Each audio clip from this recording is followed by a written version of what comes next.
Jerusalem is in the Judea region. Geographers divide Judea into several distinct regions: the Hebron Hills, the Jerusalem Saddle, the Bethel Hills, and the Judean Desert east of Jerusalem, which descends in a series of steps to the Dead Sea.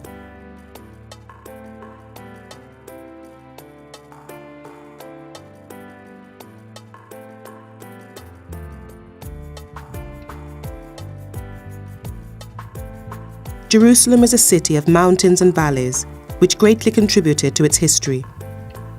There are 4 mountains that lie in a straight line going from east to west. Starting in the east, they're the Mount of Olives, the Temple Mount, also known as Mount Moriah, Mount Zion, also called the Upper Hill. The city is directly and materially associated with the history of the 3 great monotheistic religions: Judaism, Christianity, and Islamism. The site has been continuously inhabited from prehistory and presents a series of exceptional testimonies to its vanished civilizations.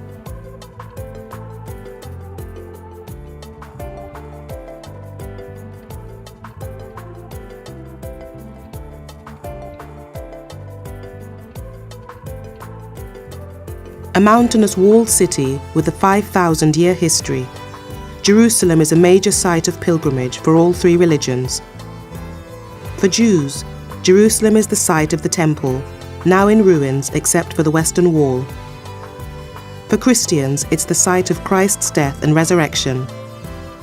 For Muslims, it's the site of the Prophet's night journey to heaven. The old city of Jerusalem is divided into 4 quarters according to religious groups.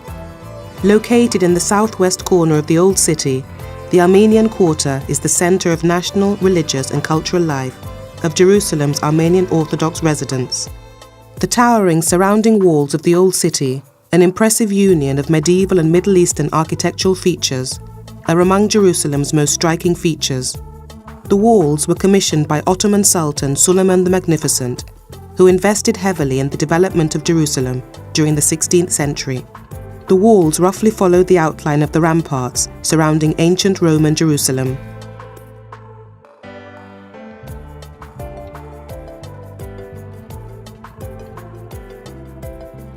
When Ottoman Sultan Selim I appeared with an army at the gates of Jerusalem in 1517, he was welcomed by the ulama, who peacefully presented him with the keys to the city.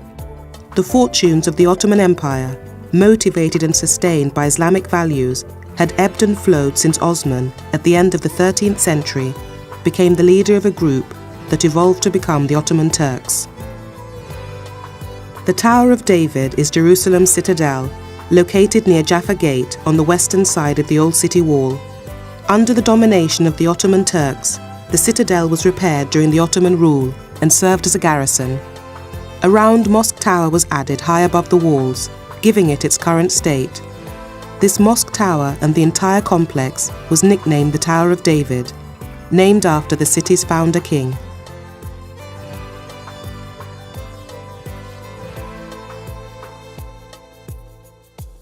Jaffa Gate was the nearest entry point into Jerusalem for pilgrims who disembarked at the Mediterranean port of Jaffa, and leads into the Jewish and Christian quarters of the city. It was the gate used by General Allenby to enter Jerusalem in 1917 after his defeat of the Turks. The 16th century Damascus Gate, one of a number of entry points allowing passageway through Jerusalem's ancient walls, is the largest and most ornate of the old city gates. Built in 1538 by Ottoman Sultan Suleiman the Magnificent, the Damascus Gate and adjoining wall have been the subject of considerable historical probing and archaeological digging.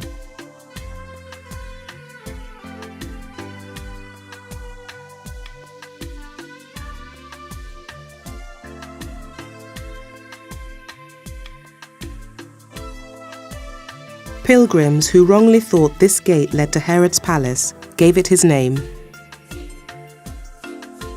Lion's Gate, built by Suleiman the Magnificent, was given this name because of the pair of lions engraved on either side of the gate.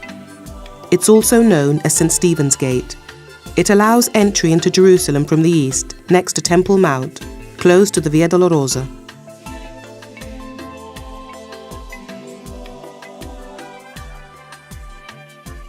Zion Gate, named after Mount Zion, is an entry point in the western side of the city and leads to the Jewish and Armenian quarters.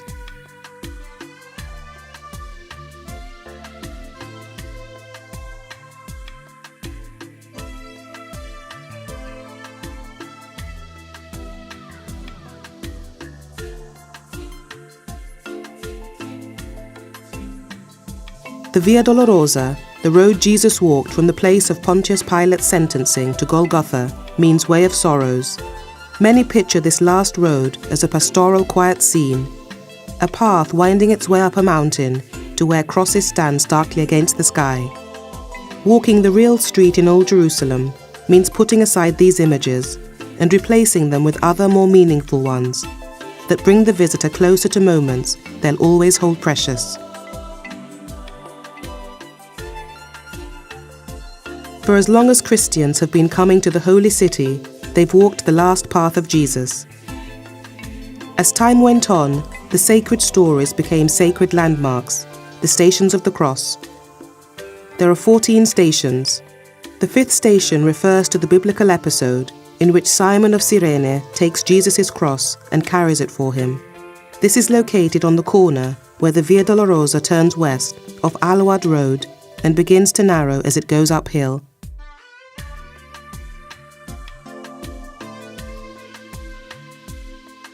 Hundreds of years ago, the course of history was changed with the crucifixion in Jerusalem. From that time on, the names of Gethsemane, the Mount of Olives and Golgotha have resounded with powerful significance, evoking the concepts of sacrifice, redemption and an all-enduring faith. It was in Bethlehem that Jesus was born, but the birth of Christianity without question occurred in Jerusalem. Until the martyrdom of Jesus, Judaism was the uncontested religion of Jerusalem, but what began as a Jewish sect quickly spiraled into a worldwide phenomenon, with repercussions that have resounded from thousands of years ago to this day. The Via Dolorosa pilgrimage has been followed since early Christianity, beginning as soon as it became safe to do so after Constantine legalized the religion in the mid-4th century. From the 14th to 16th centuries, pilgrims followed the Franciscan route, which began at the Church of the Holy Sepulchre and included 8 stations. Around this time, the tradition of 14 Stations of the Cross was developing in Europe. Today, the main route of the Via Dolorosa is that of the early Byzantine pilgrims, with 14 stations along the way.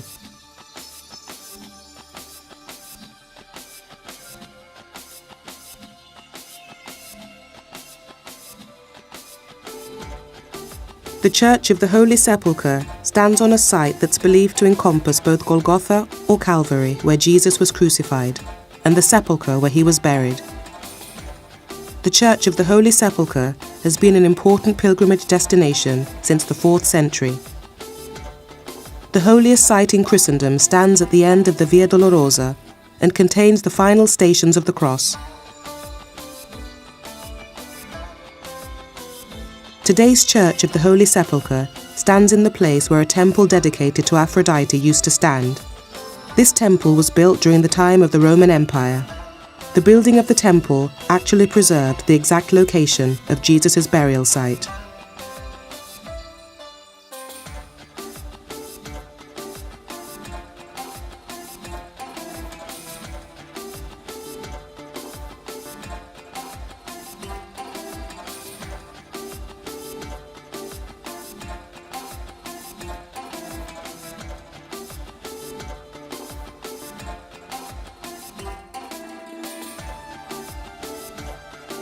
Immediately inside the entrance to the church is the Stone of Unction, which commemorates the preparation of Jesus' body for burial.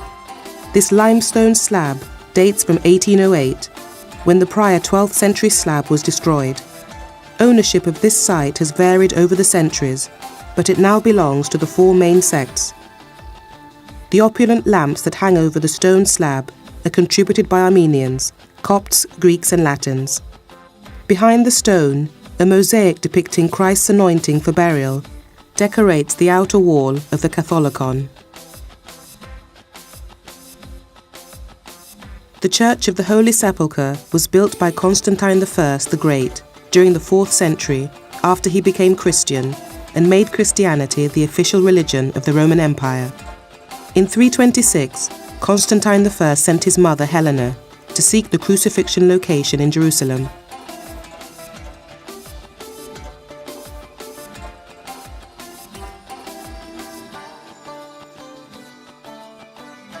Known as the Catholicon, this Greek Orthodox cathedral features a large iconostasis flanked by the thrones of the Patriarchs of Jerusalem and Antioch.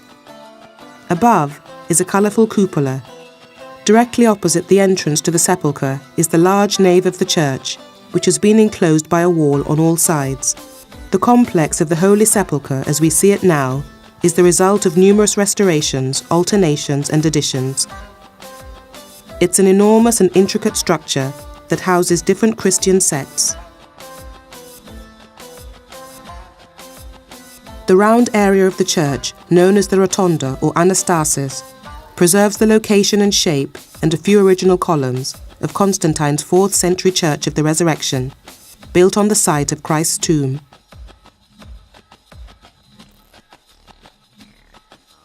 Underneath the large dome is the tomb of Christ itself. The shrine, referred to as the edicule, is supported by scaffolding on the outside due to earthquakes. The current structure was built in 1809-10, after the severe fire of 1808. It replaced one dating from 1555, commissioned by the Franciscan friar Bonifacio da Ragusa.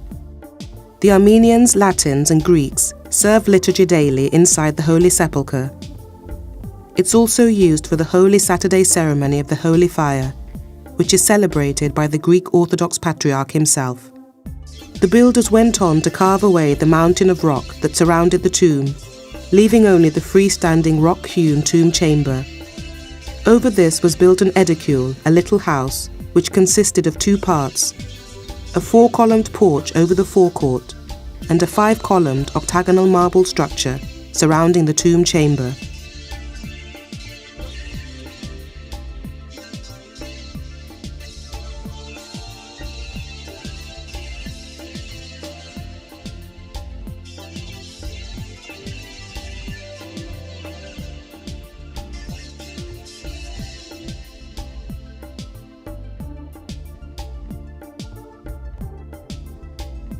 Inside, the shrine contains 2 small rooms. The first is the Greek Orthodox Chapel of the Angel, which features an altar containing a piece of the stone rolled away by angels at the resurrection. The other leads to the tiny chapel of the Holy Sepulchre, which contains the tomb of Christ itself. The ambulatory of the Crusader Church has 3 chapels located in 3 apses. The Greek Chapel of St. Longinus, in the northeast corner, is one of them. A stairway that descends to the large chapel of St. Helena is owned by the Armenians and known to them as the Chapel of St. Gregory. The chapel has 3 aisles and 2 apses.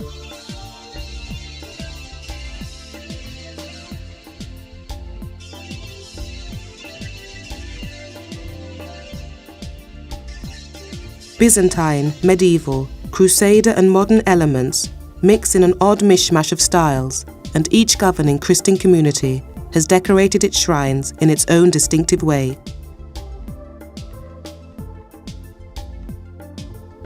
Located on the northwest side of the Old City, the Christian Quarter includes the major sites relating to Jesus Christ. Besides the holy sites, hundreds of stores line the narrow streets where visitors can buy everything from souvenirs to pharmaceutical items. The narrow streets are characterized by many small shops where merchants sell foodstuffs and traditional handicrafts. The souk ambience of the streets that sprawls across the Christian and Muslim quarters in Jerusalem's Old City is a cluttered warren of bizarre juxtapositions. Stalls hawking Middle Eastern tourist items next to venerable shops selling the necessities of life to Old City residents. The market offers a fascinating variety of lively shops and stalls, from mixed nuts and spices to different kinds of sweets and pastries, vegetables and falafel, along with souvenirs, ceramics and oriental jewels and cloths.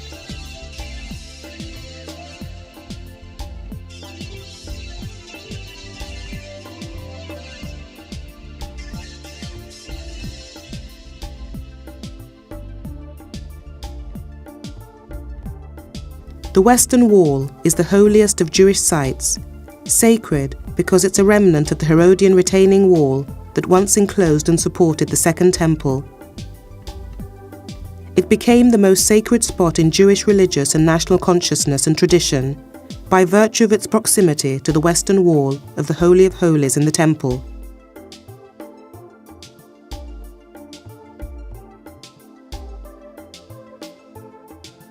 After the Romans destroyed the ancient Jewish temple in 70 AD, the wall was the only remaining structure of Jerusalem's ancient temple.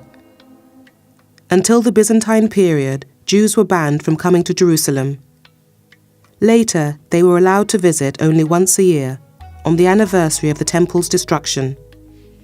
Here, they wept over the ruins of the Holy Temple. The Western Wall became a permanent feature in Jewish tradition about 1520, either as a result of the immigration of the Spanish exiles or in the wake of the Turkish conquest in 1518. Since then, all literary sources describe it as a place of assembly and prayer for Jews.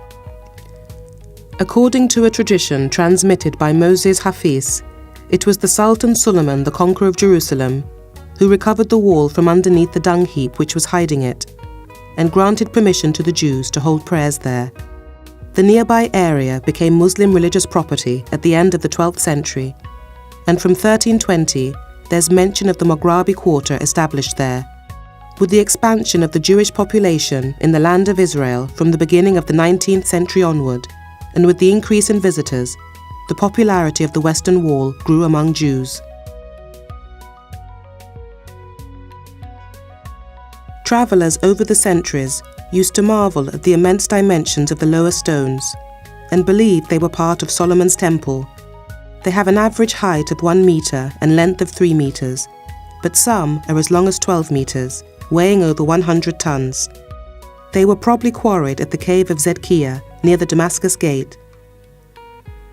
In order to withstand the soil pressure of the filling behind the wall, the rows were laid in a terraced manner, each row being set back a few centimeters relative to the one beneath it. The wall thus slants slightly eastward. The most famous Islamic site in Jerusalem is the Dome of the Rock. An impressive and beautiful edifice, the Dome of the Rock can be seen from all over Jerusalem. The great golden dome that crowns the Dome of the Rock was originally made of gold, but was later replaced with copper and then aluminium. The aluminium is now covered with gold leaf, a donation from the late King Hussein of Jordan. The beautiful multicolored Turkish tiles that adorn the shrine's exterior are faithful copies of the Persian tiles that Suleiman the Magnificent added in 1545 to replace the damaged originals. The lower half of the exterior is white marble.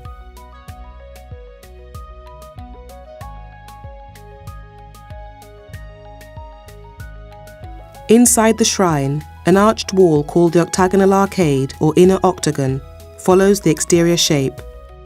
An open space between this and the central circle forms the inner ambulatory around the rock. The sacred rock that's the central focus of the shrine is a large ancient rock. For Muslims, it's the rock from which Muhammad's winged horse leapt into the sky, accompanied by the Archangel Gabriel on the night journey into heaven. The cavity beneath the rock, accessible by a staircase near the south entrance, is known as Bir el Arwah, the Well of Souls. It's said that here the voices of the dead mingle with the falling waters of the lower rivers of paradise as they drop into eternity.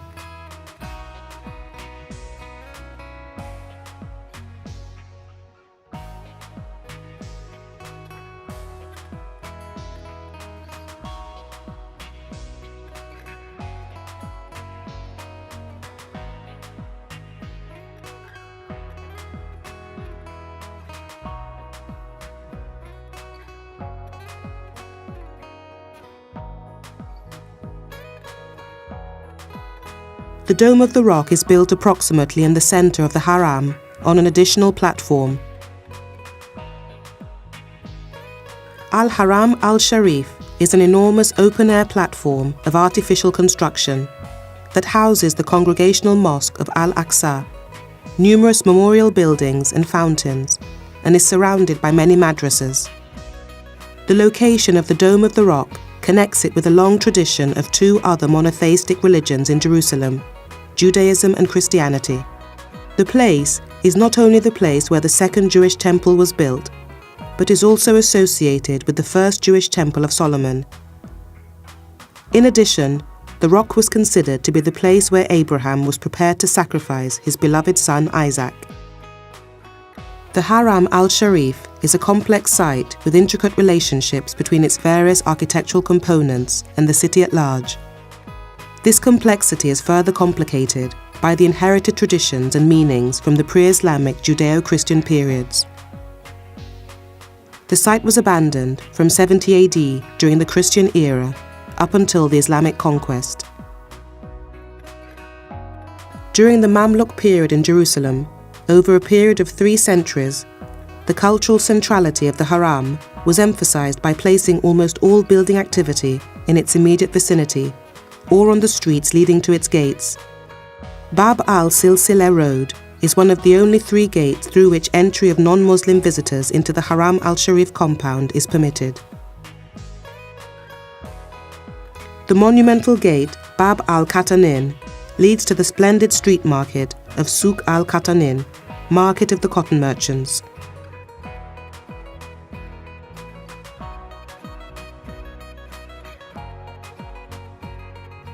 The Al-Aqsa Mosque, the distant mosque, is the most important mosque in Jerusalem. Located on the Haram esh-Sharif, it's the 3rd holiest site in Islam after Mecca and Medina. The Al-Aqsa Mosque occupies the south side of the Haram, Temple Mount, and is oriented north to south. The entrance and main facade is on the north side. Built by Templars, the 3 central bays of the facade are Romanesque in style.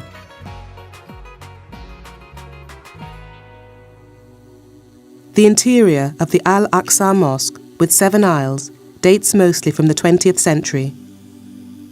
The nave and east side of the mosque were rebuilt as part of a major restoration from 1938 to 1942, during which the Carrara marble columns were donated by Italy, and the colourful painted ceiling was funded by King Farouk of Egypt.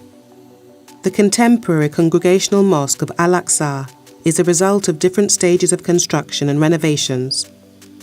It's usually agreed that Abd al-Malik, the Umayyad Caliph, who was the patron of the Dome of the Rock, started the construction at the end of the 7th century.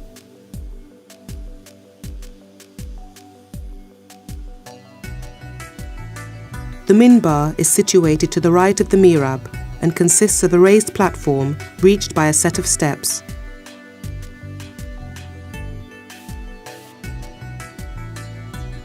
The mihrab is a semicircular niche in the wall of a mosque that indicates the Qibla, that is, the direction of the Kaaba in Mecca, and hence the direction that Muslims should face when praying.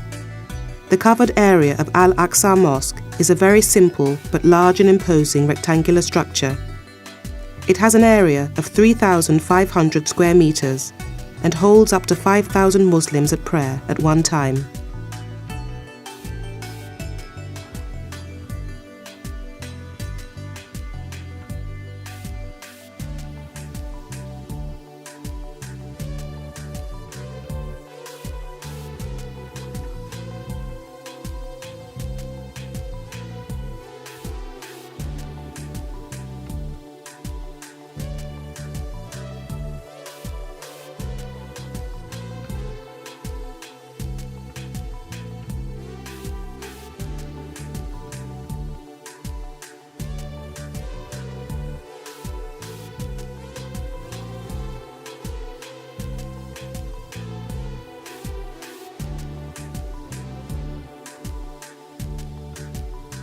The 19th century Church of Mary Magdalene is a distinctive Jerusalem landmark on the Mount of Olives. The Church of All Nations is located at the foot of the Mount of Olives. The mosaic above the entrance depicts Christ as the link between God and humanity. The front of the church features a colourful facade supported by a row of pillars.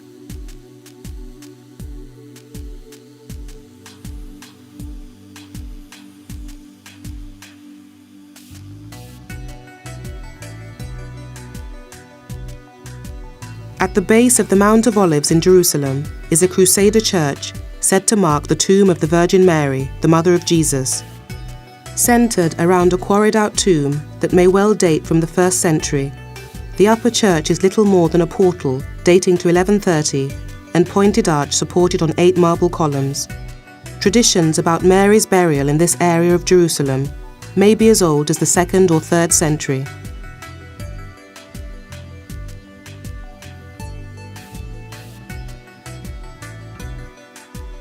Jerusalem, at the crossroads between the watershed route of the Judean mountains and midway between Nablus and Hebron, and the connection from the coastal Via Maris to the Jordan Rift Valley, has historically given it strategic importance. This meeting place between East and West has over the ages become cultural as well as physical. Jerusalem forms a unique witness to the cultural cradle of the Western monotheistic religions, including important Jewish, Christian, and Islamic sites.